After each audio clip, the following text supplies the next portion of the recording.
what I want to share with you all is how to pick this apart and show why the court does not have the legal duty nor the authority to liquidate anybody. So why? They just Family do it. court is liquidation, it's bankruptcy. Men are being liquidated is what's happening in family court. So what is liquidated? You're not, so there's no equitable division of property. In other words, okay, so let me just describe the scenario. 80% of women leave the household because they want a divorce for whatever reason. Maybe they think it's a great idea because their friend did it. You know, so the wife leaves the household and maybe she goes to stay with her mom or friend or boyfriend or whatever they're doing. So she leaves without terms. Now, she was enjoying the benefits of the household, right? She had the comfort, the luxury, the convenience of the household afforded by the household. Maybe it was afforded by the husband who was making all the money, or maybe it was afforded by the both of them.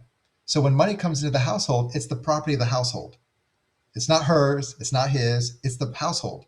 And so she had all these benefits, but yet she left the household with no terms.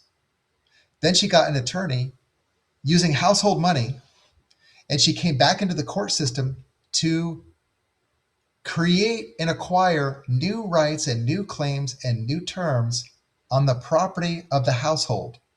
Okay, so then that leaves me with the question, how does she defend herself, pay for her attorney, and it not be from the household? Does her mother have to give her the money? She was part of the household, and then she was not, but that money came from the household.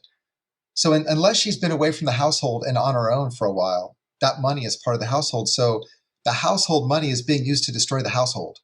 So the other party, which by the way, husband and wife are not adverse parties, but they caption them that way in the court because the court can only hear justiciable matters which involve a controversy. You cannot have a controversy with one person.